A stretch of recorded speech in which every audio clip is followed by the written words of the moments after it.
បាទសូមគោរពនឹងជំរាបសួរលោកនាងដែលកំពុងតែបើកស្ដាប់ជាមួយនឹងការផ្សាយពីស្ថានីយ៍វិទ្យុ VO FM 105.5 MHz ផ្សាយចេញពីរាជធានីភ្នំពេញ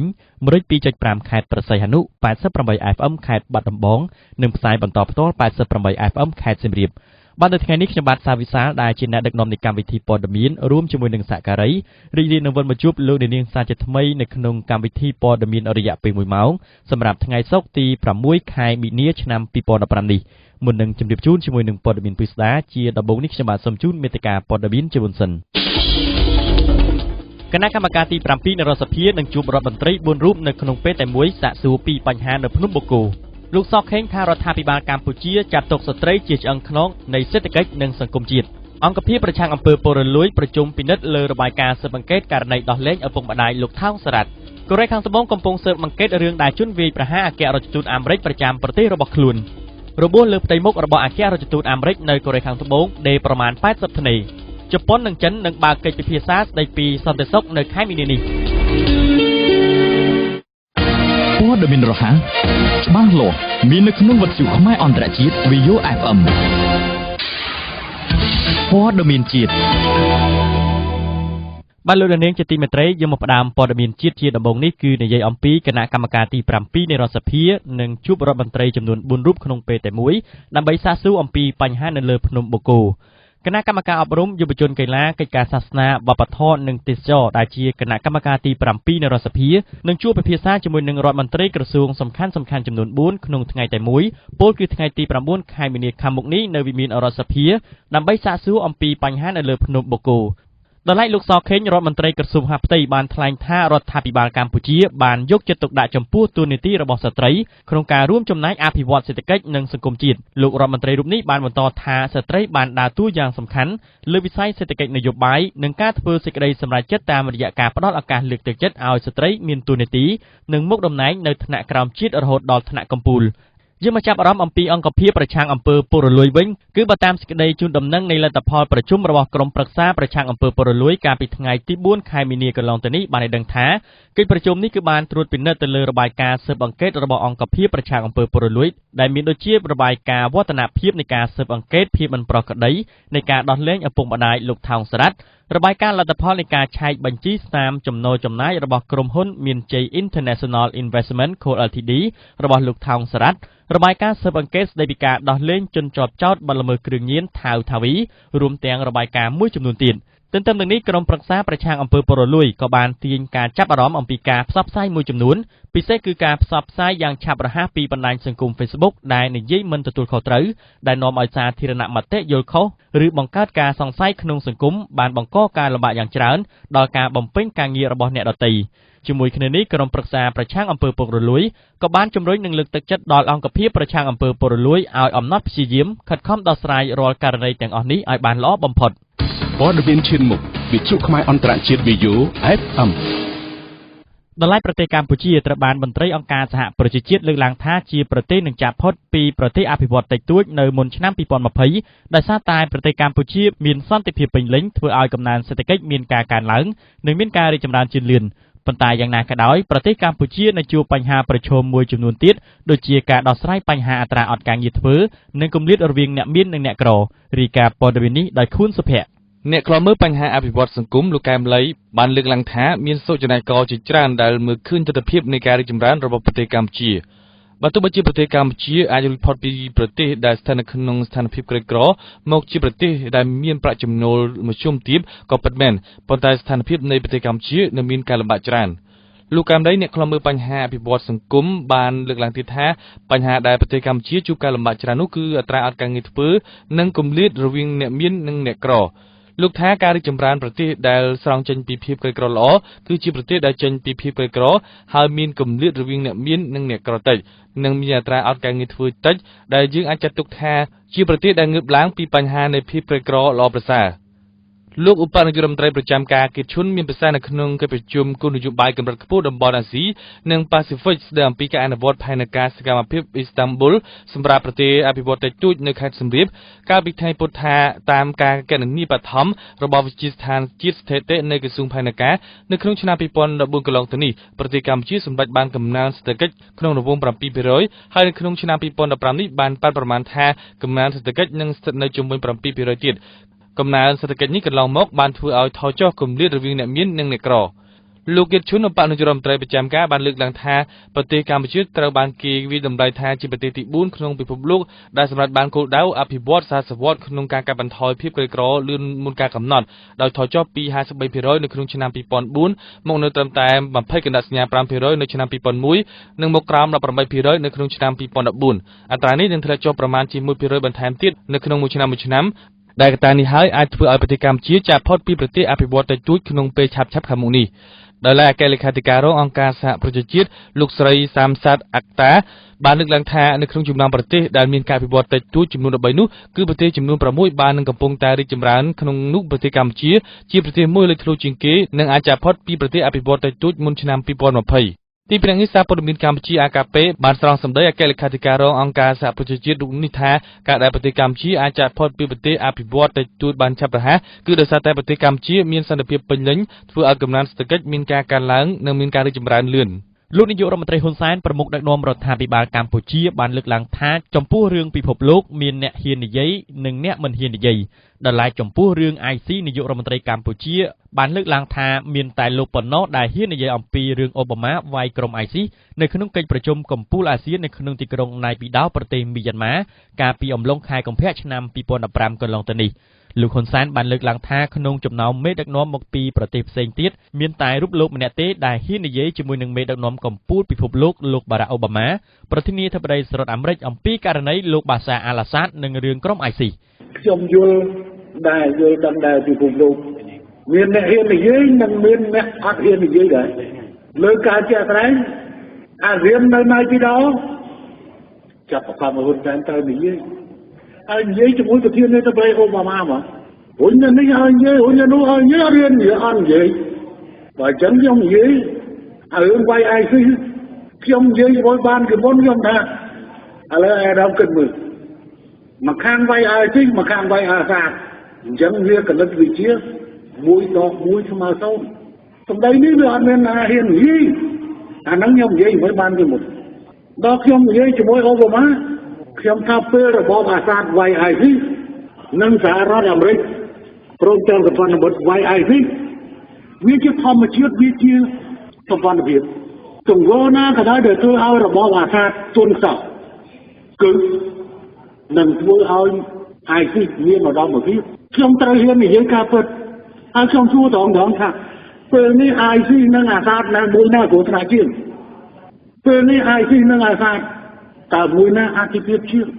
ព្រោះហ្នឹងយើងត្រូវជួយយោបល់គ្នាផងបើអញ្ចឹងវាយឲ្យទាំងអស់អាអ្នកវាយ IC ក៏ត្រូវតែគេវាយពីលើថែមទៀតអានោះវាទៅមួយទៀត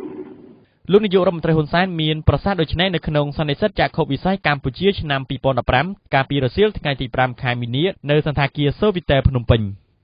បាទយើងនៅមិនទាន់ទៅណាឆ្ងាយអំពីប្រមុខដឹកនាំរដ្ឋាភិបាលកម្ពុជានៅឡើយទេគឺលោកនាយករដ្ឋមន្ត្រីហ៊ុនសែនបានមានប្រសាសន៍ថានៅថ្ងៃទី6ខែមីនានេះគណៈរដ្ឋមន្ត្រីនឹងពិភាក្សាអនុម័តនៅគោលនយោបាយអភិវឌ្ឍវិស័យឧស្សាហកម្មស៊ីជម្រៅហើយលោកក៏បានប្រកាសឲ្យសមាជិករដ្ឋាភិបាលនីមួយៗត្រៀមខ្លួនសម្រាប់ការពិភាក្សានៅថ្ងៃនេះផងដែរសូមជម្រាបជូនថាគណៈរដ្ឋមន្ត្រីនឹងពិភាក្សាអនុម័តនៅគោលនយោបាយ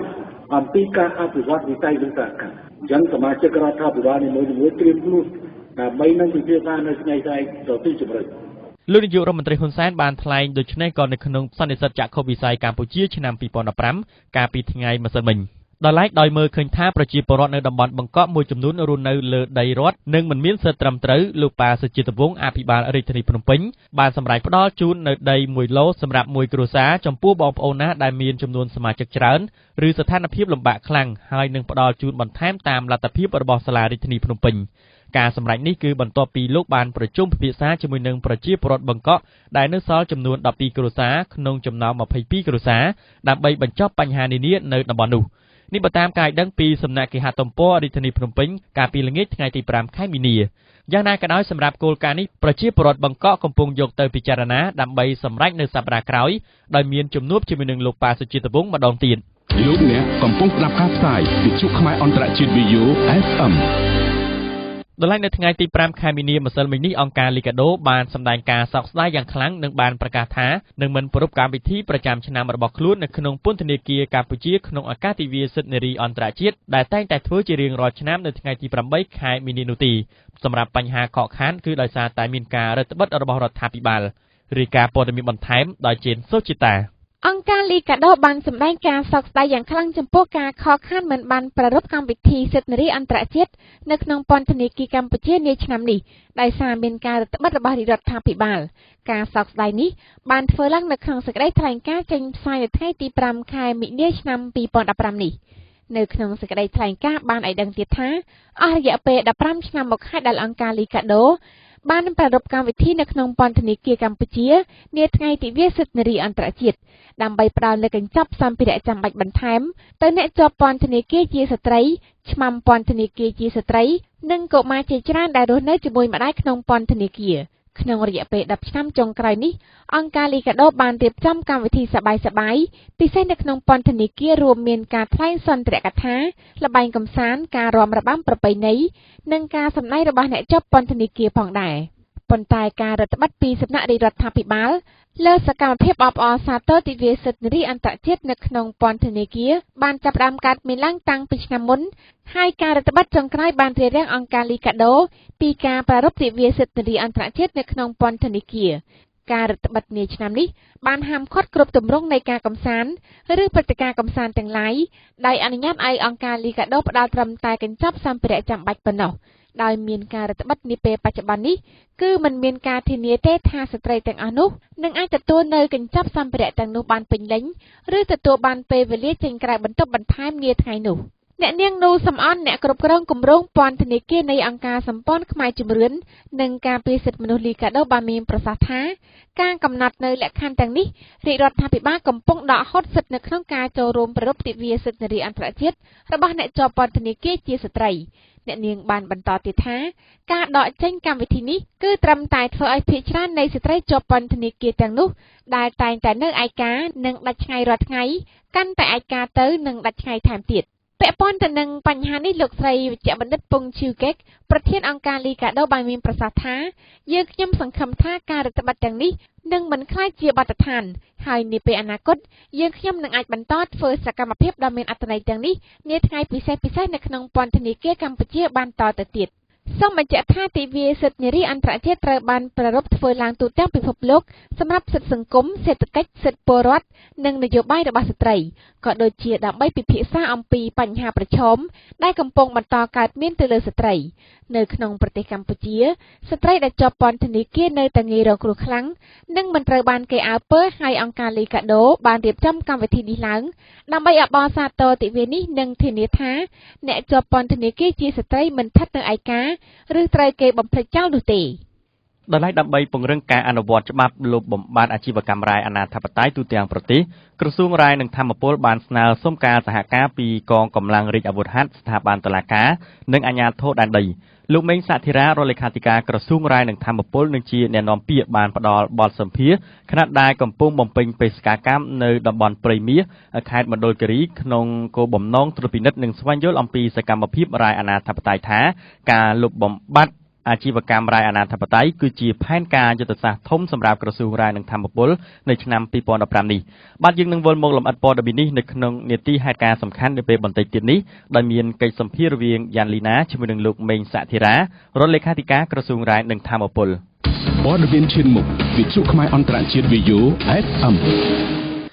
បាទយើងមកចាប់អារម្មណ៍ជាបន្តសម្រាប់ការចំណាយរបស់រដ្ឋាភិបាលទៅលើការគ្រប់គ្រងគ្រោះមហន្តរាយធម្មជាតិនៅក្នុងឆ្នាំ2014វិញគឺលោកញឹមវណ្ណដាអនុប្រធានទី1នៃគណៈកម្មាធិការជាតិគ្រប់គ្រងគ្រោះមហន្តរាយបានថ្លែងឲ្យដឹងថារាជរដ្ឋាភិបាលកម្ពុជាបានចំណាយថវិកាប្រមាណជា$30លានសហរដ្ឋអាមេរិកសម្រាប់ដោះស្រាយនិងគ្រប់គ្រងគ្រោះមហន្តរាយនៅក្នុងឆ្នាំ2014ថវិកាទាំងនោះគឺចំណាយដើម្បីស្រោចស្រង់ហេដ្ឋារចនាសម្ព័ន្ធផ្សេងៗនិងជួយប្រជាពលរដ្ឋរងគ្រោះ លោកបានបន្តថាក្នុងឆ្នាំ2014គ្រោះមហន្តរាយធម្មជាតិនានាដែលកើតមានឡើងនៅកម្ពុជាមានដូចជាគ្រោះទឹកជំនន់មិនសូវកើតមានឡើងនោះទេប៉ុន្តែគ្រោះរាំងស្ងួតកើតមាននៅតាមបណ្ដាខេត្តមួយចំនួនលោកញឹមបណ្ដាបានថ្លែងប្រាប់ដល់អ្នកសារព័ត៌មានយ៉ាងដូចនេះបន្ទាប់ពីបញ្ចប់ជំនួបសួរដេញដោលជាមួយនឹងគណៈកម្មការទី3រដ្ឋសភាដឹកនាំដោយលោកប៉ុលហំនាថ្ងៃទី5ខែមីនានេះស្ដីអំពីសេចក្តីព្រាងច្បាប់គ្រប់គ្រងគ្រោះមហន្តរាយបាទយើងនៅបន្តចាប់អារម្មណ៍ជាបន្តទៀតបាទសម្រាប់ព័ត៌មានជាតិដដែលគឺនិយាយអំពីក្រសួងសាធារណការគឺបានព្រមានចាត់វិធានការក្តៅទៅលើអ្នកបើកបររថយន្តប្រភេទធុនធ្ងន់រដ្ឋមន្ត្រីក្រសួងសាធារណការនិងដឹកជញ្ជូនលោកត្រាំអៀវទឹកបានដាក់ផែនការឲ្យមន្ត្រីជំនាញរៀបចំពង្រឹងការគ្រប់គ្រងលើបានបើកបរសម្រាប់អ្នកបើកបររថយន្តដឹកទំនិញធុនធ្ងន់ឲ្យបានតឹងរឹងបំផុតដើម្បីកាត់បន្ថយគ្រោះថ្នាក់ចរាចរណ៍នៅតាមដងផ្លូវរាយការណ៍ព័ត៌មាននេះដោយគួនសម្បូរ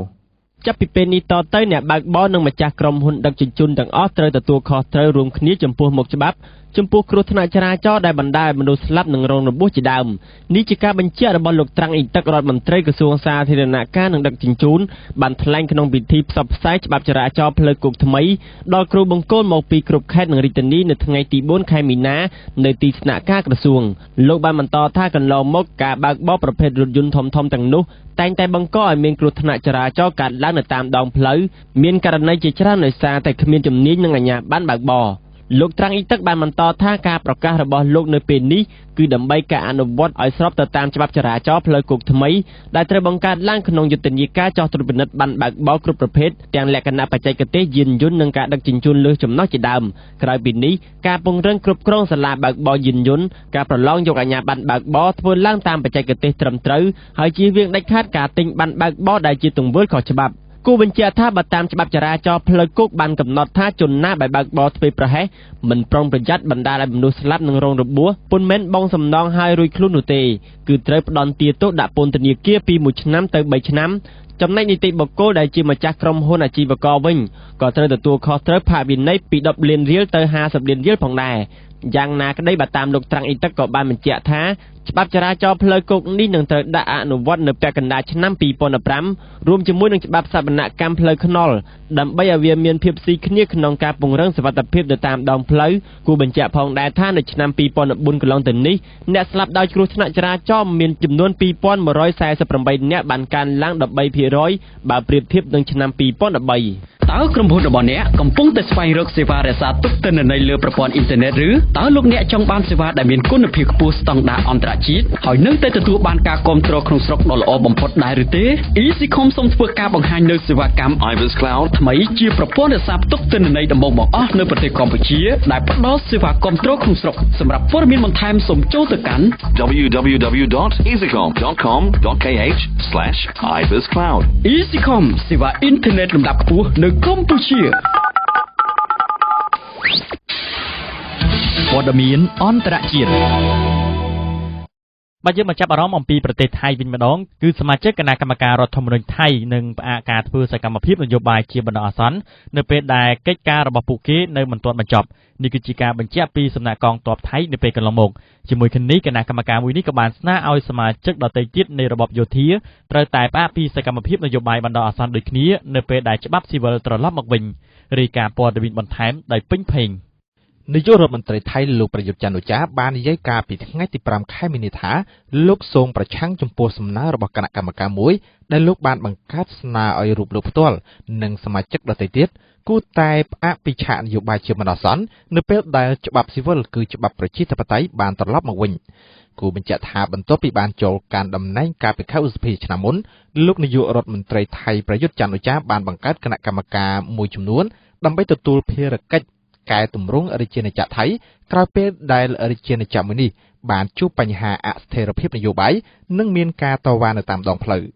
គណៈកម្មការមួយក្នុងចំណោមគណៈកម្មការដែលលោកបានបង្កើតគឺគណៈកម្មការព្រៀងរដ្ឋធម្មនុញ្ញទទួលបន្ទុកទៅលើការសរសេររដ្ឋធម្មនុញ្ញប្រទេសថៃឡើងវិញកងទ័ពថៃបាននិយាយហើយថាគណៈកម្មការមួយនេះនឹងត្រូវដកចេញពីឆាកនយោបាយបណ្ដោះអាសន្ននៅពេលដែលកិច្ចការរបស់ពួកគេបានបញ្ចប់ប៉ុន្តែកាលពីថ្ងៃទី4មីនាប្រធានគណៈកម្មការព្រៀងរដ្ឋធម្មនុញ្ញបានស្នើថាសមាជិករបបយោធានិងសភារបស់គេគួរតែត្រូវដកចេញពីតួនាទីនយោបាយបណ្ដោះអាសន្នរយៈពេល2ឆ្នាំដែរដើម្បីការពារកុំឲ្យពួកគេចូលកាន់អំណាចហើយជ្រៀតជ្រែកអនាគតនៅប្រទេសថៃនាពេលខាងមុខ តែទាក់ទងទៅនឹងបញ្ហានេះលោកប្រយុទ្ធច័ន្ទអូចាហាក់មិនចាប់អារម្មណ៍ឬក៏ពិចារណាឡើយលោកបានបញ្ជាក់បែបនេះថាចូលក្រឡេកមើលទៅអ្វីដែលបានសរសេរនៅក្នុងរដ្ឋធម្មនុញ្ញម្ដងអាសន្នការហាមឃាត់មិនឲ្យចូលឆាកនយោបាយគឺហាមតែសមាជិកនៃគណៈកម្មការព្រៀងរដ្ឋធម្មនុញ្ញប៉ុណ្ណោះហើយខ្ញុំក៏យល់ព្រមហើយដែរលើបញ្ហានេះការហាមសមាជិកនៃរបបយោធាផ្សេងទៀតពីឆាកនយោបាយនឹងអាចធ្វើឲ្យពួកគេអាក់ខានក្នុងកិច្ចការកែតម្រង់ប្រទេសលោកប្រយុទ្ធច័ន្ទអូចាក៏បានបដិសេធទៀតចំពោះការចាប់ប្រកាន់ថាលោកចង់បន្តកាន់អំណាចខ្លួនឯងលោកលើកឡើងដូចនេះថាកុំទាន់អស់ទំនុកចិត្តលើរូបខ្ញុំអីការកែតម្រង់នឹងបញ្ចប់សពគ្រប់ប្រសិនបើខ្ញុំបដិសេធមិនចូលទៅកាន់អំណាចវិញលោកប្រយុទ្ធក៏បានផ្ដល់ជាសញ្ញាពីការបោះឆ្នោតឡើងវិញហើយលោកសន្យាថាការបោះឆ្នោតនឹងអាចធ្វើឡើងទៅបាននៅចុងឆ្នាំនេះឬក៏ដើមឆ្នាំក្រោយនៅពេលដែលការធ្វើកំណែទម្រង់របស់លោកបានបញ្ចប់ជាការកត់សម្គាល់តាមការរិះគន់កន្លងមកបានឲ្យដឹងថាលោកប្រយុទ្ធច័ន្ទអូចាចង់បន្តកាន់តំណែងជានាយករដ្ឋមន្ត្រីបន្តទៀតនៅពេលខាងមុខហើយក្រុមអ្នករិះគន់បាននិយាយទៀតថាសកម្មភាពកំណែទម្រង់របស់របបយោធាគឺមានគោលបំណងពន្លត់អធិបុលនយោបាយរបស់ខ្សែស្រឡាយស៊ីនវត្រាដែលតែងតែឈ្នះការបោះឆ្នោតចាប់តាំងពីឆ្នាំ2001ប៉ូលីសកូរ៉េខាងត្បូងបាននិយាយនៅថ្ងៃសុក្រនេះថាពួកគេកំពុងស៊ើបអង្កេតទៅលើជនវាយប្រហារអគ្គរដ្ឋទូតអាមេរិកប្រចាំនៅក្នុងប្រទេសរបស់ខ្លួនពីទំនាក់ទំនងរបស់ជននេះដែលធ្វើដំណើរទៅប្រទេសកូរ៉េខាងជើងនាពេលកន្លងមកលោកគីមគីលចុងជាជនល្មើសធ្វើសកម្មភាពវាយប្រហារលើអគ្គរដ្ឋទូតអាមេរិកប្រចាំកូរ៉េខាងត្បូងគឺបានធ្វើដំណើរទៅកាន់ប្រទេសកូរ៉េខាងជើងចំនួន7ដងចន្លោះពីឆ្នាំ1999ដល់ឆ្នាំ2007គួររំលឹកថាលោកម៉ាក់លីភើតអគ្គរដ្ឋទូតអាមេរិកប្រចាំកូរ៉េខាងត្បូងត្រូវបានវាយប្រហារនៅក្នុងទីក្រុងសេអ៊ុលកាលពីថ្ងៃប្រហ័សខណៈដែលលោកកំពុងបរិភោគអាហារពេលព្រឹកការរងរបួសរបស់អគ្គរដ្ឋទូតអាមេរិករូបនេះគឺបានធូរស្រាលឡើងវិញហើយបន្ទាប់ពីបានចូលពិនិត្យព្យាបាលនៅក្នុងមន្ទីរពេទ្យនៃទីក្រុងសេអ៊ុលបាទភ្ជាប់ជាមួយនឹងព័ត៌មាននេះផងដែរគឺនិយាយអំពីអគ្គរដ្ឋទូតអាមេរិកប្រចាំកូរ៉េខាងត្បូងគឺលោកម៉ាក់លីភើតដែលត្រូវបរិសុទ្ធជនជាតិកូរ៉េខាងត្បូងម្នាក់វាយប្រហារដោយកូនកាំបិតកាលពីថ្ងៃប្រហ័សម្សិលមិញនេះលោកត្រូវបានឃាតករធ្វើសកម្មភាពវាយប្រហារដោយប្រើកូនកាំបិតឆោតនៅលើផ្ទៃមុខនិងដៃរបួសយ៉ាងជ្រៅស្នាមដាច់នៅលើផ្ទៃមុខរបស់លោកម៉ាក់លីភើតត្រូវក្រុមគ្រូពេទ្យដេតប្រមាណ80ធ្នេដើម្បីផ្ចិតមុខរបួសដែលឡាយរបួសនៅលើដៃគ្រូពេទ្យមិនទាន់បានបញ្ជាក់នៅឡើយទេតែទោះបីជាយ៉ាងណាក៏ដោយនៅពេលនេះលោកម៉ាក់លីភើតបានធូរស្រាលហើយដោយសម្រាប់នៅក្នុងមន្ទីរពេទ្យសេអ៊ុលយើងមកចាប់អារម្មណ៍ជាបន្តសម្រាប់ព័ត៌មាននិយាយអំពីប្រទេសជប៉ុននិងប្រទេសចិនវិញម្ដងគឺបន្ទាប់ពីអាក់ខានបើកកិច្ចប្រជុំស្ដីពីបញ្ហាសន្តិសុខរវាងប្រទេសជប៉ុននិងប្រទេសចិនអស់រយៈពេល4ឆ្នាំកន្លងមកនេះរដ្ឋមន្ត្រីការបរទេសជប៉ុនបានបញ្ជាក់ថាជប៉ុននិងចិននឹងបើកកិច្ចពិភាក្សាធំមួយនិយាយអំពីបញ្ហាសន្តិសុខនៅក្នុងខែមីនានេះកិច្ចប្រជុំនេះគឺនឹងផ្ដោតសំខាន់ទៅលើដែនចំនួនសមុទ្រស៊ីនកាគូដែលសប្តាហ៍ថ្ងៃជប៉ុនគឺជាអ្នកកាន់កាប់រាយការណ៍ព័ត៌មានបន្ថែមដោយលៀងធីតាកាលពីថ្ងៃទី5មីនារដ្ឋមន្ត្រីការបរទេសជប៉ុនបានថ្លែងប្រាប់អ្នកសារព័ត៌មានថាចិននិងជប៉ុននឹងបើកកិច្ចប្រជុំស្ដីពីបញ្ហាសន្តិសុខបញ្ហាសន្តិសុខគឺនិយាយអំពីចំនួនដែនកោះសមុទ្រចិនខាងកើតគឺកោះសេនកាគុដែលបច្ចុប្បន្នជប៉ុនជាអ្នកកាន់កាប់ក្រៅពីនោះជប៉ុននិងចិននឹងជជែកពីការផ្សារភ្ជាប់ទំនាក់ទំនងផងដែរកិច្ចប្រជុំស្ដីពីសន្តិសុខនឹងបើកកិច្ចពិភាក្សានៅថ្ងៃទី19មីនាខាងមុខចំណែកទីតាំងវិញមិនទាន់បានបញ្ចេញនៅឡើយទេហើយកិច្ចប្រជុំនោះមានការចូលរួមពីរដ្ឋមន្ត្រីការបរទេសជាន់ខ្ពស់និងរដ្ឋមន្ត្រីក្រសួងការពារជាតិជាន់ខ្ពស់របស់ប្រទេសទាំងពីរផងដែររដ្ឋមន្ត្រីការបរទេសជប៉ុនរូបនេះបានបញ្ជាក់ទៀតថាមូលហេតុដែលបើកកិច្ចប្រជុំស្ដីពីបញ្ហាសន្តិសុខគឺដោយសារតែនាវាល្បាតចិននិងជប៉ុនក៏ដូចជាយន្តហោះល្បាតប្រទេសទាំងពីរនៅតែរកម្មរកោសជាមួយគ្នានៅដែនសមុទ្រស៊ីនកាគុបញ្ហានេះហើយធ្វើឲ្យជប៉ុនរស់នៅជាមួយភាពភ័យខ្លាចព្រោះជប៉ុនមិនចង់ឃើញចំនួនកើតឡើងតទៅទៀតដូច្នេះហើយទើបជប៉ុននិងចិនបានសម្រេចបើកកិច្ចប្រជុំស្ដីពីបញ្ហាសន្តិសុខកិច្ចប្រជុំស្ដីពីសន្តិសុខលើកនេះគឺជាលើកដំបូងហើយបន្ទាប់ពីអក្ខណ្ឌបើកកិច្ចប្រជុំអស់រយៈពេល4ឆ្នាំគឺចាប់តាំងពីខែមករាឆ្នាំ2011នេះជាការបញ្ជាក់បន្ថែមពីលោករដ្ឋមន្ត្រីការបរទេសជប៉ុនគួររំលឹកថាចាប់តាំងពីប្រធានាធិបតីចិនលោកស៊ីជីនពីងនិងនាយករដ្ឋមន្ត្រីជប៉ុនលោកស៊ីនស៊ូអាបេបានជួបគ្នាលើកដំបូងនៅក្នុងទីក្រុងប៉េកាំងមកនោះចំនួនដែនកោះក្នុងសមុទ្រចិនខាងកើតមានភាពស្ងប់ស្ងាត់ជាបណ្ដាហើយក៏គ្មានរឿងអ្វីកើតឡើងខ្លាំងក្លាដែរកាលនោះលោកស៊ីជីនពីងនិងលោកស៊ីនស៊ូអាបេបានជួបគ្នានៅខាងក្រៅវេទិកាកិច្ចសហប្រតិបត្តិការសេដ្ឋកិច្ចអាស៊ីប៉ាស៊ីហ្វិកកាលពីខែវិច្ឆិកាឆ្នាំ2014ស្ដីពីការផ្សារភ្ជាប់ទំនាក់ទំនងគ្នាឡើងវិញក្នុងរយៈពេលចុងក្រោយនេះសកម្មភាពនុយក្លេអ៊ែររបស់កូរ៉េខាងជើងហាក់មានការកើនឡើងជាលំដាប់ពិសេសគឺការបាញ់គ្រាប់មីស៊ីលនេះបើតាមការបញ្ជាក់ពីសំណាក់សហរដ្ឋអាមេរិក ជាមួយនឹងសន្ទុះនៃការបាទសកម្មភាពនុយក្លេអ៊ែរបែបនេះអាមេរិកបានបញ្ជាក់ទៀតថាវាគឺជាក្តីបារម្ភដ៏ធំមួយសម្រាប់អាមេរិករាយការណ៍ព័ត៌មានបន្ថែមដោយពេញភេង មិនមែនជាលើកដំបូងនោះទេដែលអាមេរិកតែព្រួយបារម្ភពីសកម្មភាពនុយក្លេអ៊ែររបស់កូរ៉េខាងជើងហើយបានបញ្ជាក់ថាសកម្មភាពនុយក្លេអ៊ែរនិងគ្រាប់មីស៊ីលរបស់កូរ៉េខាងជើងបានបង្កការព្រួយបារម្ភយ៉ាងធំជាការហាមឃាត់សកម្មភាពនុយក្លេអ៊ែររបស់កូរ៉េខាងជើងអាមេរិកបានប្រើស្ទើរតែគ្រប់មធ្យោបាយទៅហើយប៉ុន្តែมันអាចទប់ស្កាត់កូននាគនុយក្លេអ៊ែរទ្វីបអាស៊ីមួយនេះបានឡើយ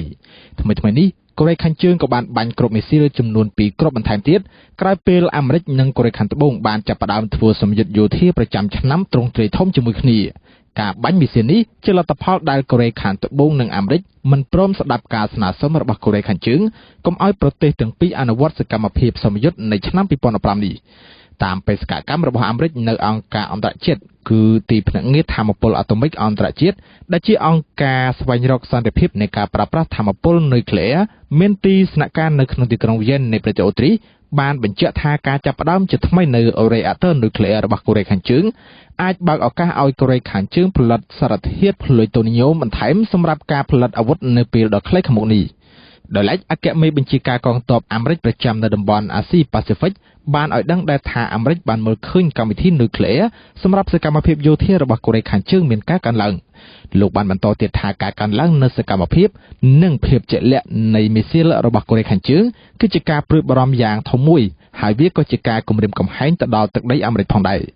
គូបញ្ជាក់ថាកូរ៉េខាងជើងធ្លាប់បានគំរាមទៅអាមេរិកនិងកូរ៉េខាងត្បូងហើយថាបើសិនជាប្រទេសទាំងពីរនៅតែបន្តសម្ពាធប្រចាំឆ្នាំរួមគ្នានៅលើឧបទ្វីបកូរ៉េទៀតនោះកូរ៉េខាងជើងនឹងសងសឹកយ៉ាងចាស់ដៃទៅវិញតាមរយៈការធ្វើតេស្តអាវុធនុយក្លេអ៊ែររបស់ខ្លួន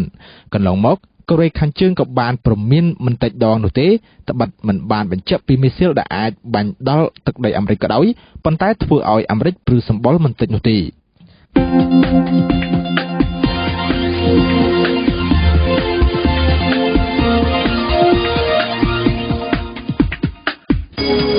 កម្មវិធីព័ត៌មានឧបត្ថម្ភដោយពីម៉ងអូតនិមិត្តសញ្ញាបញ្ជាក់ពីគុណភាពពិសាទឹកបរិសុទ្ធអូរ៉ាល់រួមកម្លាំងគ្នាដើម្បីមនុស្សធម៌ EasyCom ជាផ្នែកមួយនៃសហគមន៍របស់អ្នកខ្ញុំផ្ដល់ព័ត៌មានលឿនរហ័សនិងច្បាស់លាស់ជូនលោកអ្នកយ៉ាងពិតប្រាកដមិនត្រឹមតែព័ត៌មានការកំសាន្តអប់រំនិងចំណេះដឹងថ្មីៗត្រូវបានផ្សាយជូនជារៀងរាល់ថ្ងៃអ្វីដែលពិសេសទៅទៀតនោះខ្ញុំជាជើងឯកក្នុងការផ្សព្វផ្សាយពាណិជ្ជកម្មសេវាកម្មទៅអតិថិជនរបស់លោកអ្នកយ៉ាងមានប្រសិទ្ធភាព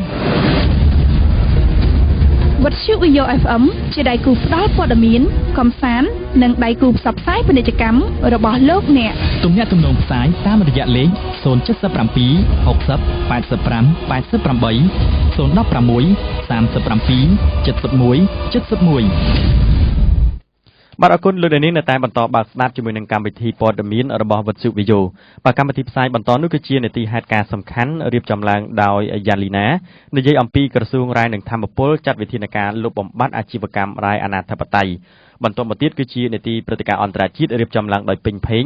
និយាយអំពីថ្ងៃ8មីនាដល់ខួប1ឆ្នាំហើយតែយន្តហោះ MH370 នៅតែបាត់ស្រមោលសូនឈឹងបន្តមកទៀតគឺជានីតិបទយោការរៀបចំឡើងដោយជេនសូជេតានិយាយអំពីប្រជាពលរដ្ឋខ្មែរជាប់ខ្សែស្រឡាយចិននាំគ្នាចូលរួមហាយអ្នកតាចិនហើយមុននឹងបិទបញ្ចប់កម្មវិធីព័ត៌មានសម្រាប់ថ្ងៃនេះខ្ញុំបាទនឹងសង្ខេបព័ត៌មានសំខាន់ឡើងវិញលោកអ្នកកំពុងស្ដាប់ការផ្សាយវិទ្យុខ្មែរអន្តរជាតិ VO FM សន្សាខ្ញុំមានគម្រោងសាងសង់អគារដ៏ធំនៅម្ដុំនេះហុងស៊ុយយ៉ាងម៉េចដែរលីអូបងតែអគារលឺទៅប្រើស៊ីម៉ងអុកណាស៊ីម៉ងអុកស៊ីម៉ងអុកគង់ណាភាពល្អពីហូស៊ីងរុបស៊ីម៉ងអុកស្រួលប្រើសាច់លីបាយហាក់ណែមលីអូហឹងបំសំណែងពេលហើយលុយកាក់ទីកលីអូបងផុសជាញាប់ការសាងសង់លីបលឺអូខេខ្ញុំជឿយកស៊ីម៉ងអុកលីអូណាសឿអូអាតស៊ីម៉ងអុកគុណភាពចំណាត់ថ្នាក់លេខ1ហេតុការណ៍សំខាន់ដើម្បីពង្រឹងការអនុវត្តច្បាប់លុបបំបាត់អាជីវកម្មរាយអនាធិបតេយ្យទូទាំងប្រទេសក្រសួងរាយនឹងធម្មពលបានស្នើសុំការសហការពីកងកម្លាំងរាជអាវុធហត្ថស្ថាប័នតុលាការនិងអាជ្ញាធរដែនដី លោកមេងសាធិរារដ្ឋលេខាធិការក្រសួងរាយនឹងធម្មពលបានផ្ដល់បទសម្ភាសន៍ខណៈដែលកំពុងបំពេញបេសកកម្មនៅតំបន់ព្រៃមាសខេត្តមណ្ឌលគិរីក្នុងគោលបំណងត្រួតពិនិត្យនិងស្វែងយល់អំពីសកម្មភាពរាយអនាធិបតេយ្យថាការលុបបំបាត់អាជីវកម្មរាយអនាធិបតេយ្យគឺជាផែនការយុទ្ធសាស្ត្រធំសម្រាប់ក្រសួងរាយនឹងធម្មពលនៅឆ្នាំ2015នេះបាទដើម្បីលម្អិតព័ត៌មាននេះឲ្យកាន់តែច្បាស់សូមលោកនាងស្ដាប់បទសម្ភាសន៍រវាងយ៉ាន់លីណាជាមួយនឹងលោកមេងសាធិរារដ្ឋលេខាធិការក្រសួងរាយនឹងធម្មពលជំរាបសួរលោកមេងសាធិរាបាទអញ្ចឹងមកចាលោកមេងសាធិរាឆ្លើយតបទៅនឹងវិធានការរបស់ក្រសួងរាយនឹងធម្មពលដែលទើបតែដាក់ចេញនាពេលថ្មីនេះតើមានមូលហេតុអ្វីទើបបានជាក្រសួងសម្រាប់សុំកិច្ចសហការពីកងកម្លាំងរាជអាវុធហត្ថជាង600នាក់នៅក្នុងការលុបបំបាត់អាជីវកម្មរាយអនាធិបតេយ្យអាការលុបបំបាត់សមភាពរាយអនាធិបតេយ្យនេះជាផែនការយុទ្ធសាស្ត្រអន្តរជាតិធំរបស់ក្រសួងរាយធម្មពលនៅក្នុងឆ្នាំ2015នេះហើយក្រសួងរាយធម្មពលនឹងបានចាត់តាំងឲ្យមានក្រុមការងារ3ធំដែលដឹកនាំដោយរដ្ឋលេខាធិការនឹងចុះធ្វើការត្រួតពិនិត្យរាល់ប្រតិបត្តិការរាយនឹងដែលនៅគ្រប់ខេត្តក្រុងទាំងអស់ទូទាំងប្រទេសណាហើយតាមរយៈការចុះទៅគ្រប់ទីតាំងប្រតិបត្តិការរាយទាំងអស់នៅទូទាំងប្រទេសហ្នឹងវាមានទីតាំងខ្លះមានស្ថានភាពស្មុគស្មាញទៅរ៉ែវាមិនមែនទៅនៅទីប្រជុំទេវាចូលទៅដល់តំបន់ព្រៃភ្នំជ្រៅដាច់ស្រយាលហើយតំបន់ខ្លះវាមានអសន្តិសុខខ្លាំងជាពិសេសគឺតំបន់ដែលមានសកម្មភាពរ៉ែអនាធិបតេយ្យដែលមានបុគ្គលល្មើសច្បាប់ហ្នឹងវានៅធ្វើនៅក្នុងច្រើនអញ្ចឹងទៅវាអាចមានបញ្ហាអសន្តិសុខច្រើនសម្រាប់ក្រុមការងារដែលត្រូវចុះទៅធ្វើការវិនិច្ឆ័យដោះស្រាយបញ្ហាពីរាយអនាធិបតេយ្យនេះឯងអញ្ចឹងហើយបានជាយើងបានស្នើក្រសួងរាយសម្ពុលហ្នឹងបានស្នើសុំទៅសម្ដេចនាយករដ្ឋមន្ត្រីដើម្បីសុំកិច្ចសហការពីខាងកងរាជអាវុធហត្ថទូទាំងប្រទេសហ្នឹងជួយចូលរួមនៅក្នុងការការពារសន្តិសុខសុខភាពដល់ក្រមមន្ត្រីសមត្ថកិច្ចមន្ត្រីអភិបាលកិច្ចរបស់ក្រសួងដែលចុះទេសកម្មទៅតាមតំបន់ឆ្ងាយដាច់ស្រយាលមិនអាហ្នឹងមិនទាំងអស់ទៅតំបន់នោះទេគឺសម្រាប់តំបន់ណាដែលមានបញ្ហាយើងមើលទៅបញ្ហាសុខភាពហ្នឹងវាអាចនឹងកើតឡើងហើយដែលយើងមានតម្រូវការឲ្យមានការចូលរួមពីកម្លាំងសមត្ថកិច្ចរបស់យើងដើម្បីជួយការពារសុខភាពហ្នឹងលោកអាចជម្រាបបានទេថាតើការធ្វើអាជីវកម្មរ៉ែអនាធិបតេយ្យនាពេលបច្ចុប្បន្ននេះមានស្ថានភាពយ៉ាងណាដែរចា៎វាមានច្រើនឥឡូវយើងនិយាយចេះវាចែកចេញជាពីផ្នែកធំផ្នែកទី1គឺការធ្វើអាជីវកម្មជាលើរ៉ែសម្ភារៈសំណង់ដូចជាមកសំណង់ខ្សាច់សំណង់អាហ្នឹងដូចដែលយើងទាំងអស់គ្នាធ្លាប់បានឃើញហើយមិនទេមិនដែរព័ត៌មានក៏បានផ្សព្វផ្សាយច្រើនពីការធ្វើអាជីវកម្មរ៉ែសំណង់ការបូមខ្សាច់សំណង់អីច្បាប់អីអាណាបច្ច័យអីហ្នឹងអាហ្នឹងមួយផ្នែកហើយមួយផ្នែកទៀតគឺការធ្វើអាជីវកម្មរ៉ែជាលក្ខណៈរ៉ែលោហៈដូចជារ៉ែមាសរ៉ែត្បូងថ្មតែកណ្ដាលមានតម្លៃអីចឹងការធ្វើអាជីវកម្មរ៉ែណងអាហ្នឹងមិនទៅជាមុខស្មានទេដោយសារតែតំបន់ដែលធ្វើអាជីវកម្មរ៉ែណងហ្នឹងជាច្រើនជាតំបន់ដែលងាយចេញចូលទៅដល់តែមានផ្លូវគមនាគមន៍ចេញចូលទៅដល់ហើយនៅក្បែរទីជនអញ្ចឹងយើងងាយស្រួលក្នុងការដោះស្រាយជាងការធ្វើអាជីវកម្មរ៉ែមាសរ៉ែត្បូងអីនេះដែលនៅព្រៃជ្រៅហើយជាលក្ខណៈអាជីវកម្មដែលមានហានិភ័យច្រើនដោយសារតែហានិភ័យទាំងបញ្ហាសុវត្ថិភាពបច្ចេកទេសដែលប្រើប្រាស់ដើម្បីធ្វើអាជីវកម្មហ្នឹងហានិភ័យទាំងបញ្ហាសន្តិសុខស្នាក់ស្នាប់ដោយសារតែវានៅក្នុងព្រៃជ្រៅពិបាកក្នុងការគ្រប់គ្រងអីចឹងចឹងទៅបច្ចុប្បន្ននេះអ្វីដែលយើងព្រួយបារម្ភជាងគេនោះគឺអាជីវកម្មក្នុងក្រៅដែលខ្ញុំនិយាយនេះឯងអាជីវកម្មរ៉ែមាសដែលអាជីវកម្មរ៉ែមាសហ្នឹងវាមាន2ក្រុមទៀតមានមួយក្រុមគឺក្រុមរៀបជាប្រជាជនខ្មែរយើងជាលក្ខណៈគ្រួសារក្រីក្រដែលគាត់ មកឆ្នៃកែច្នៃប្រើប្រាស់ឧបករណ៍សម្ភារៈមូលដ្ឋានហើយគាត់ឆ្នៃប្រឌិតអីបូមបាញ់ដីបូមដីអីរើសថ្មអីកទីអីយកមករែងយកមកកិនរែងអីដោយប្រើជារៀបឧបករណ៍មេកានិកដែលអត់មានប្រើជាគីមីដើម្បីបានមាសបានអីខ្លះអញ្ចឹងជាភាពគ្រួសារជួយជាភាពគ្រួសាររបស់គាត់ហ្នឹងអាហ្នឹងមកក្រុមក្រុមហ្នឹងគឺជាក្រុមដែលយើងจะដាក់ទៅក្រុមហ្នឹងវាប៉ះពាល់ដល់ជីវភាពរបស់ប្រជាជនយើងច្រើនដែលយើងจะដាក់ថាត្រូវគិតគូរជួយជំនុំរំគាត់មិនធ្វើមិនឲ្យគាត់មានស្របច្បាប់ធ្វើដល់ស្របច្បាប់ហើយនឹងអាចនឹងការពារគាត់ពីបញ្ហាបច្ចេកទេសការប្រើប្រាស់បច្ចេកទេសអីដោយបានត្រឹមត្រូវអីការពារសុខភាពអីចឹងប៉ុន្តែក្រុមទី2ស្មុកស្មាញក្រុមទី2នេះគឺក្រុមដែលមិនជាប្រជាពលរដ្ឋយើងដែលគាត់ក្រីក្រលំបាកខ្វះខាតនោះទេជាអ្នកដែលមានលុយមានទុន$4-10,000អីចឹងសោះ$20,000អីចឹងទៅហើយប្រើប្រាស់គ្រឿងចក្រគ្រឿងម៉ាស៊ីនឧបករណ៍សម្ភារៈអីទំនើបអីហើយជីកយករ៉ែដែលបានហើយមានអង្គការចាត់តាំងហើយគាត់មានអ្នកខ្លះមានរហូតដល់ប្រដាប់អាវុធមានភ្លើងមានអីការពារនៅកន្លែងគាត់អីក្រុមហ្នឹងស្មុគស្មាញពីព្រោះក្រុមហ្នឹងគាត់គឺជាត្រង់គេមធ្យមមួយហើយគាត់ប្រើប្រាស់តាពីគីមីដែលគ្មានការគ្រប់គ្រងគ្មានការអាចអីត្រឹមត្រូវហើយបង្ពោអាសាពីគីមីហ្នឹងគឺឲ្យមានការបំពុលដល់ដីបំពុលដល់ទឹកបំពុលបរិស្ថានបំពុលអីអាហ្នឹងគ្រោះថ្នាក់អាហ្នឹងមានបញ្ហាគ្រោះថ្នាក់ដែលយើងកំពុងតែចាត់វិធានការតឹងរឹងណាស់អាហ្នឹងឯងដែលយើងត្រូវការព្រោះកម្លាំងរបស់ក្រសួងដែលជាសមត្ថកិច្ចស៊ីវិលចុះមកដៃទៅហ្នឹងអត់អាចធ្វើកិច្ចការនឹងបានទេព្រោះតែមានការចូលរួមសហការពីកម្លាំងសមត្ថកិច្ចដាក់អាវុធរបស់យើងដែលអាហ្នឹងក៏ជាមូលហេតុមួយដែលយើងបានស្នើសុំការចូលរួមសហការពីកម្លាំងកងរាជអាវុធហត្ថទៅប្រទេសហ្នឹងឲ្យចូលរួមជួយនៅក្នុងការដោះស្រាយប្រភេទហ្នឹងដែរនេះហើយបញ្ហាហ្នឹងដែរលោកមេងសធិរាតើលោកអាចដឹងទេថាតើធនធានរ៉ែនៅក្នុងប្រទេសកម្ពុជានាពេលបច្ចុប្បន្ននៅសល់នៅក្នុងកម្រិតណាហើយកន្លងមកកត្តាអ្វីខ្លះដែលបានបំផ្លាញនិងប៉ះពាល់ដល់ធនធានទាំងនេះធនធានរ៉ែរបស់កម្ពុជាយើងរហូតមកដល់ថ្ងៃនេះយើងមានការសិក្សាច្រើនរយៈពេលជាង10ឆ្នាំជា20ឆ្នាំនេះមានក្រោយពីប្រទេសយើងទទួលបានសន្តិភាពពេញលេញហ្នឹងយើងទទួលបានក្រុមហ៊ុនវិនិយោគបរទេសជំនាញដូចជាមកពីប្រទេសអូស្ត្រាលីមកពីកាណាដាមកពីប្រទេសមកពីខាងប្រទេសសហគមន៍អឺរ៉ុបអីមួយចំនួនបរទេសផ្សេងៗហ្នឹងដែលគេមានជំនាញហ្នឹងមកជួយសិក្សាច្រើនហើយយើងអាចចងក្រងជាឯកសារដែលអាចមានតម្លៃជាសក្តានុពលធនធានរ៉ែរបស់យើងបានមួយចំនួនបច្ចុប្បន្នក្រសួងកំពុងតែរៀបចំធ្វើការមានតម្លៃបន្ថែមដើម្បីកំណត់ពីសក្តានុពលរបស់យើង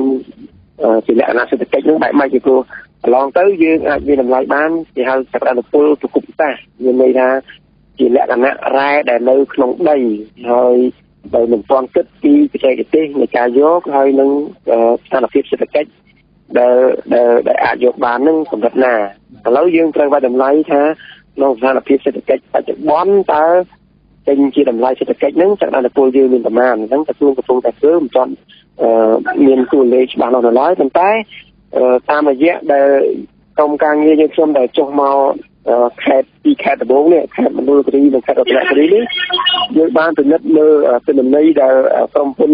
អូស្ត្រាលីបានធ្វើការសិក្សានៅក្នុងខេត្តទាំងពីរហ្នឹងយើងឃើញថាខេត្តទាំងពីរនេះមានសក្តានុពលធនធានរ៉ែមាសនិងរ៉ែទង់ដៃនេះធំធេងមួយដែល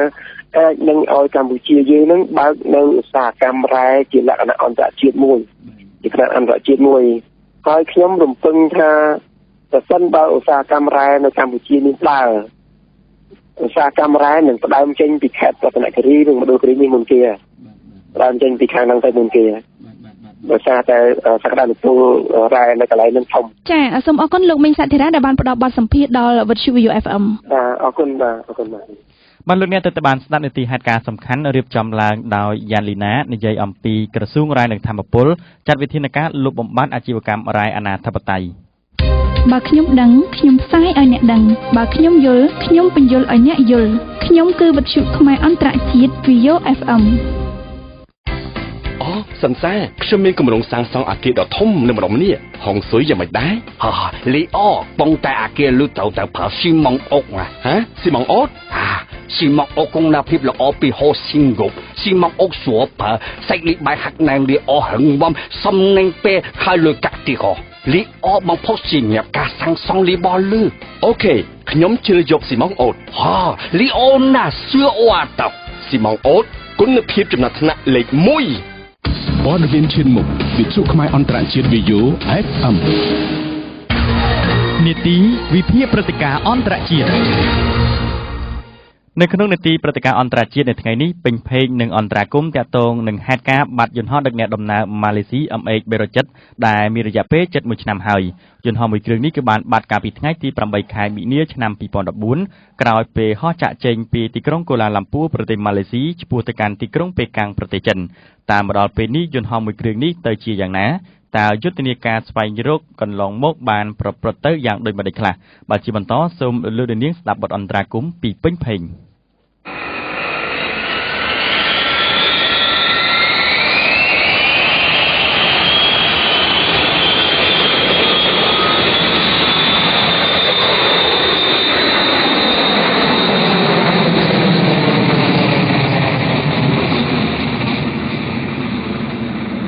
នៅថ្ងៃទី8មីនាឆ្នាំនេះគឺជារយៈពេលគម្រប់ខួប1ឆ្នាំនៃការបាត់យន្តហោះដឹកអ្នកដំណើរម៉ាឡេស៊ី Boeing 777 ជើងហោះហើរ MH370 ហើយយន្តហោះ MH370 បានបាត់ពីប្រព័ន្ធរ៉ាដាកាលពីថ្ងៃទី8ខែមីនាឆ្នាំ2014ក្រោយពេលហោះចាក់ចេញពីទីក្រុងកូឡាឡាំពូប្រទេសម៉ាឡេស៊ីឆ្ពោះទៅទីក្រុងប៉េកាំងនៃប្រទេសចិនយន្តហោះមួយគ្រឿងនេះបានផ្ដល់នូវសម្លេងតាក់ទងចុងក្រោយជាមួយប្រព័ន្ធរ៉ាដាគ្រប់គ្រងចរាចរណ៍ដែនអាកាសនៅម៉ោងប្រមាណជាង1រំលងអធ្រាត្រនៅពេលដែលយន្តហោះហោះពីលើសមុទ្រចិនខាងត្បូងគឺមានរយៈពេលតិចជាង1ម៉ោងបន្ទាប់ពីចាក់ចេញពីអាកាសយានដ្ឋានក្រោយពេលបាត់ការតាក់ទងពីប្រព័ន្ធរ៉ាដាគ្រប់គ្រងចរាចរណ៍ដែនអាកាសប្រព័ន្ធរ៉ាដារបស់កងទ័ពម៉ាឡេស៊ីក៏បន្តតាមដានតទៅទៀតនៅពេលដែលសង្ស័យថាយន្តហោះបានវាងទិសដៅដែលបានកំណត់ដោយឆ្លងកាត់ឧបទ្វីបម៉ាឡេ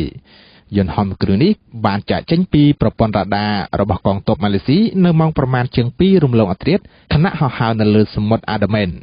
នៅលើយន្តហោះដឹកអ្នកដំណើរម៉ាឡេស៊ី MH370 គឺមានផ្ទុកមនុស្សសរុបចំនួន239នាក់នៅក្នុងនោះមានអ្នកបើកយន្តហោះនិងអ្នកបម្រើការនៅលើយន្តហោះសរុបនោះគឺ12នាក់រីឯចំនួនអ្នកដំណើរគឺមានតែ227នាក់ប៉ុណ្ណោះ152នាក់គឺជាអ្នកដំណើរជនជាតិចិន38នាក់ជាជនជាតិម៉ាឡេស៊ីអ្នកដទៃទៀតនោះគឺជាអ្នកដំណើរមកពី13ប្រទេសផ្សេងគ្នាត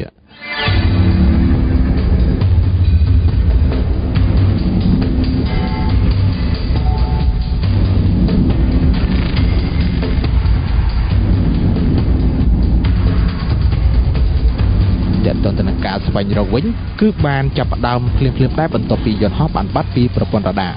ការស្វែងរកដោយមានការចូលរួមចម្រុះពីអន្តរជាតិបានចាប់ផ្ដើមនៅក្នុងឈូងសមុទ្រថៃនិងសមុទ្រចិនភាគខាងត្បូងជាកន្លែងដែលយន្តហោះបានបាត់សញ្ញាតាក់ទងហើយបន្ទាប់មកទៀតក្រុមអ្នករុករកបានពង្រីកទិសដៅទៅដល់ច្រកសមុទ្រម៉ាឡាកានិងអានដាមែនតាមការវិភាគនៅក្នុងការធ្វើទំនាក់ទំនងរវាងយន្តហោះជាមួយនឹងបណ្ដាញផ្កាយរណបអ៊ីនម៉ាសាតបានសរុបសេចក្តីថាយន្តហោះអាចហោះរហូតទៅដល់ម៉ោងជាង8ព្រឹកហើយបានហោះទៅភាគខាងត្បូងនៃមហាសមុទ្រឥណ្ឌាទោះបីជាមិនបានដឹងពីទីតាំងច្បាស់លាស់ក៏ដោយនៅថ្ងៃទី17ខែមីនាឆ្នាំ2014ប្រទេសអូស្ត្រាលីបានទទួលខុសត្រូវនៅក្នុងការស្វែងរកជាមួយនឹងក្រុមរុករកដទៃទៀតនៅពេលដែលការរុករកបានបន្តដំណើរទៅដល់ភាគខាងត្បូងមហាសមុទ្រឥណ្ឌានៅថ្ងៃទី24ខែមីនាឆ្នាំ2014រដ្ឋាភិបាលម៉ាឡេស៊ីបានកត់សម្គាល់ថាទីតាំងចុងក្រោយដែលបញ្ជាក់ដោយប្រព័ន្ធការរណបគឺយន្តហោះ MH370 បានបញ្ចប់ការហោះហើររបស់ខ្លួននៅភាគខាងត្បូងនៃមហាសមុទ្រឥណ្ឌាការស្វែងរកគឺធ្វើទាំងនៅលើដែនគោកនិងនៅក្នុងទឹកហើយក៏មានប្រាក់ឧបករណ៍សម្រាប់ចាប់សញ្ញាយន្តហោះដែរដែលយុទ្ធនាការរុករកនេះគឺជាយុទ្ធនាការមួយធំបំផុតហើយក៏ត្រូវចំណាយថវិកាច្រើនបំផុតមិនធ្លាប់មានទេពីមុនមកប៉ុន្តែទោះបីជាមានការស្វែងរកយ៉ាងណាក៏ដោយគឺមិនទាន់បានរកឃើញស្រមោលយន្តហោះនិងបំណែកយន្តហោះសូម្បីតែបន្តិច ជាកិច្ចខិតខំប្រឹងប្រែងបន្ថែមម៉ាឡេស៊ីបានបង្កើតក្រុមអ្នកស៊ើបអង្កេតរួមគ្នាទៅលើគ្រោះថ្នាក់នេះដោយធ្វើការជាមួយអាជ្ញាធរអាកាសចរនិងអ្នកជំនាញបរទេសផងដែរចំណែកឯមូលហេតុនៃការបាត់យន្តហោះមួយគ្រឿងនេះវិញបុគ្គលិកបម្រើការលើយន្តហោះមិនបានតាក់ទងមកបញ្ជាក់មុនកើតហេតុថាយន្តហោះបានជួបបញ្ហាអាកាសធាតុឬក៏មានបញ្ហាបច្ចេកទេសទេរីឯក្រុមអ្នកវិភាគគឺបានត្រឹមតែសន្និដ្ឋានលើហេតុផលរៀងៗខ្លួនថាយន្តហោះអាចធ្លាក់នៅក្នុងទឹកសមុទ្រហើយខ្លះទៀតថាយន្តហោះអាចត្រូវគេបាញ់ទម្លាក់រហូតមកដល់ពេលនេះយន្តហោះដឹកអ្នកដំណើរ MH370 នៅតែបាត់ស្រមោលសួនឈឹងដូចកញ្ចក់អញ្ចឹងមិនដឹងថាទៅដល់ទីណានោះទេថ្មីនេះអាជ្ញាធរម៉ាឡេស៊ីក៏បានប្រកាសតាមប្រព័ន្ធផ្សព្វផ្សាយដែរថាយន្តហោះ MH370 បានជួបគ្រោះថ្នាក់យ៉ាងពិតប្រាកដហើយមនុស្សទាំង239នាក់នៅលើយន្តហោះត្រូវបានស្លាប់ទាំងអស់ដែរការប្រកាសរបស់អាជ្ញាធរម៉ាឡេស៊ីបែបនេះបានធ្វើឲ្យសាច់ញាតិអ្នកដំណើរមួយចំនួនមិនសប្បាយចិត្តនោះទេនិងបានទាមទារឲ្យធ្វើយ៉ាងណាបញ្ជាក់ប្រាប់ពួកគេឲ្យបានច្បាស់ទាក់ទងទៅនឹងឧបទ្ទហេតុនេះ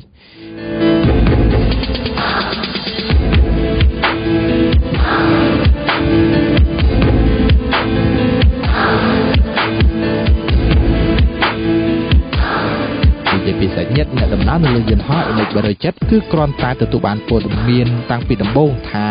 យន្តហោះបានបាត់ពីប្រព័ន្ធរ៉ាដាភ្លាមនោះពួកគេបានតក់ស្លុតយ៉ាងខ្លាំងព្រោះមិនដឹងថាជោគវាសនាអ្នកដំណើរនៅលើយន្តហោះនឹងទៅជាយ៉ាងណានោះឡើយសាច់ញាតិអ្នកដំណើរនៅលើយន្តហោះ MH370 បានត្រឹមតែបង្ហាញក្តីក្តុកក្តួលរំជួលចិត្តព្រោះមិនដឹងត្រូវធ្វើយ៉ាងម៉េចទើបជួយអ្នកដំណើរបានត្រឹមតែរងចាំទទួលព័ត៌មានអ្នកខ្លះដោយសារតែខឹងខ្លាំងពេកក៏បាននាំគ្នាតវ៉ាឲ្យរកវិធីសាស្ត្រដោះស្រាយជាពិសេសគឺប្រជាជនចិនដែលមានសាច់ញាតិនៅលើយន្តហោះច្រើនជាងគេនោះបាននាំគ្នាមកតវ៉ានៅមុខស្ថានទូតម៉ាឡេស៊ីប្រចាំនៅប្រទេសចិនហើយអ្នកខ្លះទៀតក៏បានធ្វើដំណើរមកដល់ប្រទេសម៉ាឡេស៊ីផ្ទាល់ដើម្បីរងចាំព័ត៌មាននៅទីបំផុតពួកគេនៅតែមិនបានដំណឹងអ្វីសូម្បីបន្តិចនិងត្រូវត្រឡប់ទៅផ្ទះវិញទាំងទឹកភ្នែកនិងភាពអស់សង្ឃឹមដែលឡែកចំពោះប្រជាជនដទៃទៀតនៅលើពិភពលោកគឺបានត្រឹមតែដុតធូបទៀនបួងសួងឲ្យយន្តហោះដែលបានបាត់នោះគឺត្រឡប់មកវិញដោយសុវត្ថិភាពការបាត់ដំណឹងពីយន្តហោះ MH370 គេមិននឹកស្មានថាមានរយៈពេលយូរបែបនេះនោះទេប៉ុន្តែរឿងហេតុគឺបានកើតឡើងខុសពីការរំពឹងទុក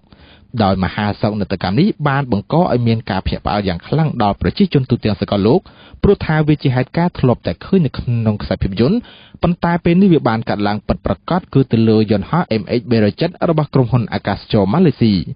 គួរបញ្ជាក់ដែរថាម៉ាឡេស៊ីមិនមែនជួបតែឧបទ្ទហេតុមួយនោះទេយន្តហោះដឹកអ្នកដំណើរ MH17 របស់ម៉ាឡេស៊ីមួយគ្រឿងទៀតក៏ត្រូវបានធ្លាក់នៅតំបន់នៅភាគខាងកើតនៃប្រទេសអ៊ុយក្រែននិងបានសម្លាប់មនុស្សចំនួន298នាក់ផងដែរយន្តហោះមួយគ្រឿងនេះបានធ្លាក់កាលពីថ្ងៃទី17ខែកក្កដាឆ្នាំ2014ក្រោយចាកចេញពីទីក្រុងអាមស្ទ័រដាមនៃប្រទេសហូឡង់ឆ្ពោះទៅទីក្រុងកូឡាឡាំពួរនៃប្រទេសម៉ាឡេស៊ីដូច្នេះគ្រាន់តែរយៈពេល1ឆ្នាំប៉ុណ្ណោះយន្តហោះដឹកអ្នកដំណើរក្រុមហ៊ុនអាកាសចរម៉ាឡេស៊ីបានជួបគ្រោះថ្នាក់ដល់ទៅ2គ្រឿងគឺយន្តហោះ MH370 និងយន្តហោះ MH17 បាទលោកអ្នកទៅបានស្ដាប់នេតិពិភាក្សាព្រឹត្តិការណ៍អន្តរជាតិរៀបចំឡើងដោយពេញភេងនិយាយអំពីថ្ងៃ8មីនាខួប1ឆ្នាំហើយតែយន្តហោះ MH370 នៅតែបាត់ស្រមោលសូន្យឈឹងព្រឹត្តិការណ៍នយោបាយសេដ្ឋកិច្ចនិងសង្គមមានផ្សាយជូនរៀងរាល់ថ្ងៃនៅក្នុងកម្មវិធីព័ត៌មានពេលព្រឹកចាប់ពីម៉ោង6ដល់ម៉ោង7ពេលថ្ងៃចាប់ពីម៉ោង12ដល់ម៉ោង1រសៀលពេលល្ងាចចាប់ពីម៉ោង6ដល់ម៉ោង7យប់វិទ្យុខ្មែរអន្តរជាតិ VO FM ព័ត៌មានឈានមុខបទយកការនៅប្រហែលថ្ងៃនេះតាមដងផ្លូវក្នុងរាជធានីភ្នំពេញគឺពោពេញទៅដោយសំឡេងស្គរនិងភ្លេងដែលគេប្រគំនៅក្នុងពិធីហែអ្នកតាចិនក្នុងពិធីនេះគឺរៀបចំធ្វើឡើងជារៀងរាល់ឆ្នាំដោយមានការហែក្បួនតាមដងផ្លូវហើយមានទាំងការអាលអណ្ដាតយកឈាមមកផ្ដិតនឹងក្រដាសយ័ន្តដើម្បីការពារនិងបណ្ដេញខ្មោចព្រាយបិសាចចេញហើយក្រដាសយ័ន្តដែលប្រឡាក់ឈាមនេះត្រូវបានប្រជាពលរដ្ឋខ្មែរដែលជាប់ខ្សែស្រឡាចិនដណ្ដើមគ្នាយកមកទុកបិទនៅខាងមុខផ្ទះរៀងៗខ្លួនដើម្បីសុំសេចក្តីសុខបាទជាបន្តសូមលោកនាងស្ដាប់បទយកានេះរៀបចំឡើងដោយជេនសុជីតា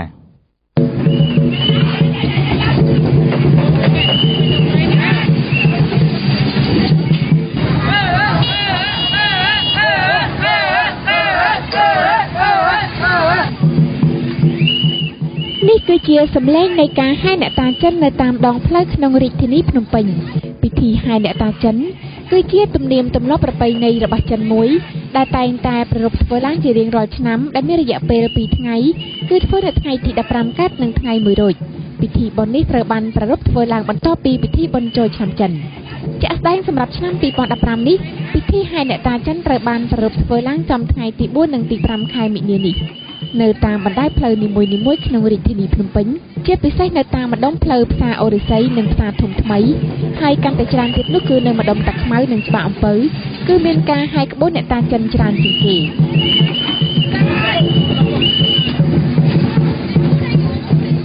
ក្នុងឱកាសនៃការហែអ្នកតាចិននេះយើងសង្កេតឃើញថាមានប្រជាពលរដ្ឋខ្មែរជាច្រើនអ្នកដែលជាប់ខ្សែស្រឡាយចិនគឺហាក់ដូចជាមានជំនឿយ៉ាងមុតមាំទៅលើប្រពៃណីរបស់ជនជាតិចិនមួយនេះកំពុងឈរពីមុខតុមួយដែលរៀបសំណែននិងកំពុងជើងធប់ជាមួយនឹងខ្លួនប្រាណទៅទឹកជោកដោយទឹកមុនដែលអ្នកតាបានចុះមកប្រោះព្រំឲ្យអ្នកស្រីម្នាក់សុំមិនបញ្ចេញឈ្មោះដែលជាប់ខ្សែស្រឡាយចិនម្នាក់ដែរនោះបានរៀបរាប់ប្រាប់ថាពិធីនេះធ្វើឡើងដើម្បីសុំសេចក្តីសុខសេចក្តីចម្រើននិងការរកស៊ីមានបានដល់ក្រុមគ្រួសារព្រមទាំងបណ្ដេញនៅឧបទ្រពចង្រៃចេញកុំឲ្យកើតមានមានន័យថាដាញ់ឧបទ្រពចេញទៅទុកយកសុខសប្បាយចូលមកអញ្ចឹងណាហូនចាពិធីហែអ្នកតាចិនគឺជាទំនៀមទម្លាប់របស់បងប្អូនខ្មែរខ្សែស្រឡាយចិនដែលធ្វើឡើងនៅក្នុងការបួងសួងសុំសេចក្តីសុខសេចក្តីចម្រើនដល់កូនចៅគេគិតរាប់ចាប់ពីថ្ងៃទី1ខែ1របស់ចិនរហូតមកដល់ថ្ងៃទី14កើត15កើតនិង1រោចដែលជាថ្ងៃពេញបរមីក្រុមសមាគមរបស់បងប្អូនខ្មែរនិងចិនបាននាំគ្នាធ្វើពិធីសែនព្រេនមាននំចំណីផ្លែឈើទៀនធូបផ្កាភ្ញីជាដើមសម្រាប់ទទួលនឹងដង្ហែអ្នកតាទៅតាមប្រពៃណីទំនៀមទម្លាប់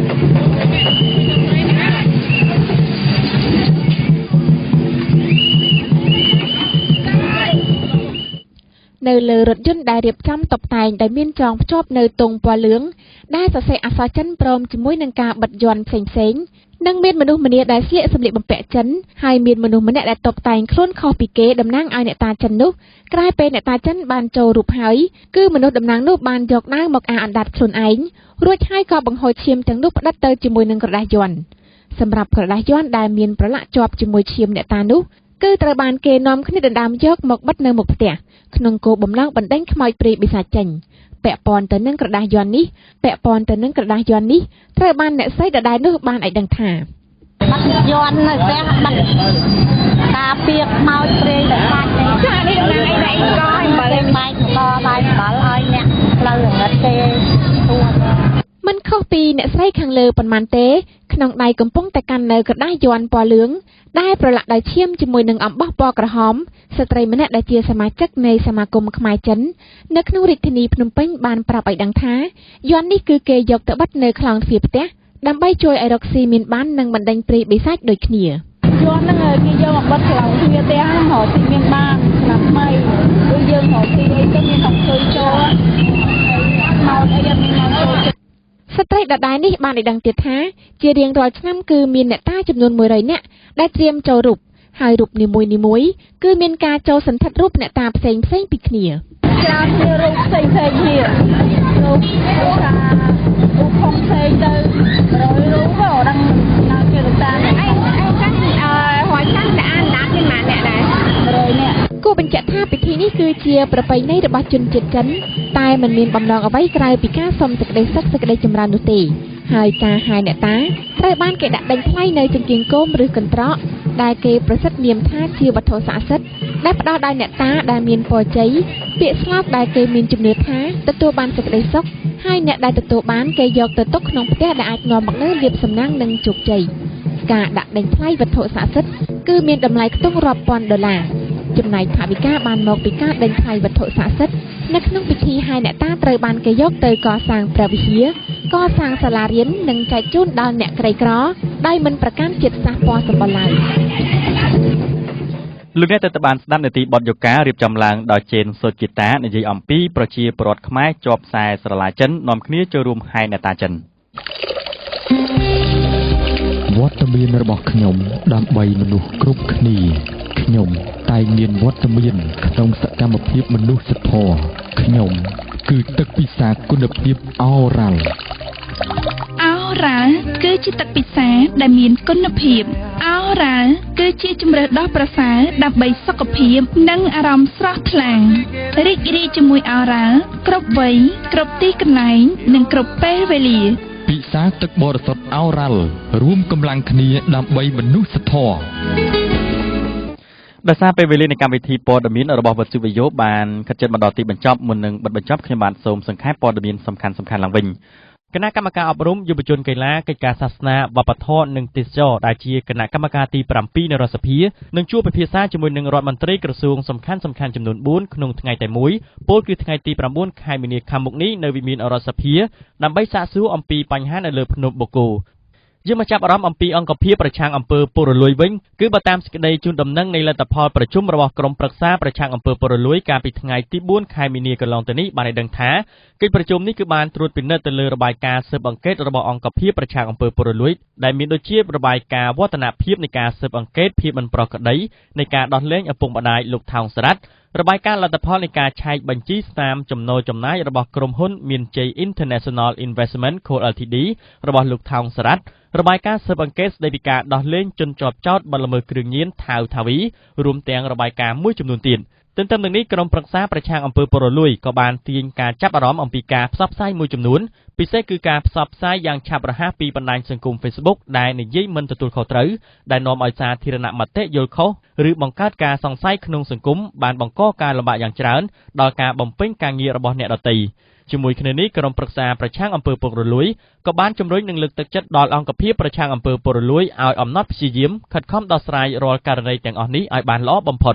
ប៉ូលីសកូរ៉េខាងត្បូងបាននិយាយនៅថ្ងៃសុក្រនេះថាពួកគេកំពុងស៊ើបអង្កេតទៅលើជនវាយប្រហារអគ្គរដ្ឋទូតអាមេរិកប្រចាំនៅក្នុងប្រទេសរបស់ខ្លួនពីទំនាក់ទំនងរបស់ជននេះដែលធ្វើដំណើរទៅប្រទេសកូរ៉េខាងជើងនាពេលកន្លងមកលោកគីមគីលចុងជាជនល្មើសធ្វើសកម្មភាពវាយប្រហារលើអគ្គរដ្ឋទូតអាមេរិកប្រចាំកូរ៉េខាងត្បូងគឺបានធ្វើដំណើរទៅកាន់ប្រទេសកូរ៉េខាងជើងចំនួន7ដងចន្លោះពីឆ្នាំ1999ដល់ឆ្នាំ2007គួររំលឹកថាលោកម៉ាក់លីភើតអគ្គរដ្ឋទូតអាមេរិកប្រចាំកូរ៉េខាងត្បូងត្រូវបានវាយប្រហារនៅក្នុងទីក្រុងសេអ៊ុលកាលពីថ្ងៃប្រហ័សខណៈដែលលោកកំពុងបរិភោគអាហារពេលព្រឹកការរងរបួសរបស់អគ្គរដ្ឋទូតអាមេរិករូបនេះគឺបានធូរស្រាលឡើងវិញហើយបន្ទាប់ពីបានចូលពិនិត្យព្យាបាលនៅក្នុងមន្ទីរពេទ្យនៃទីក្រុងសេអ៊ុលបាទភ្ជាប់ជាមួយនឹងព័ត៌មាននេះផងដែរគឺនិយាយអំពីអគ្គរដ្ឋទូតអាមេរិកប្រចាំកូរ៉េខាងត្បូងគឺលោកម៉ាក់លីភើតដែលត្រូវបរិសុទ្ធជនជាតិកូរ៉េខាងត្បូងម្នាក់វាយប្រហារដោយកូនកបិតកាលពីថ្ងៃប្រហ័សម្សិលមិញនេះលោកត្រូវបានឃាតករធ្វើសកម្មភាពវាយប្រហារដោយប្រើកូនកបិតឆូតនៅលើផ្ទៃមុខនិងដៃរបួសយ៉ាងជ្រៅស្នាមដាច់នៅលើផ្ទៃមុខរបស់លោកម៉ាក់លីភើតត្រូវក្រុមគ្រូពេទ្យដេបប្រមាណ80ធ្នេដើម្បីផ្ចិតមុខរបួសដែលឡែករបួសនៅលើដៃគ្រូពេទ្យមិនទាន់បានបញ្ជាក់នៅឡើយទេតែទោះបីជាយ៉ាងណាក៏ដោយនៅពេលនេះលោកម៉ាក់លីភើតបានធូរស្រាលហើយដោយសម្រាប់នៅក្នុងមន្ទីរពេទ្យសេអ៊ុលព័ត៌មានឈានមុខវិទ្យុខ្មែរអន្តរជាតិ VO FM បាទលោកនាងជាទីមេត្រីដោយសារតែពេលវេលានៃកម្មវិធីព័ត៌មានរបស់វិទ្យុ VO បានឈានមកដល់ទីបញ្ចប់អរគុណសម្រាប់ការតាមដានយកចិត្តទុកដាក់ស្ដាប់របស់លោកអ្នកនាងខណៈពេលនេះវត្តមានខ្ញុំបាទសាវវិសាលសូមអរគុណនិងសូមគោរពលា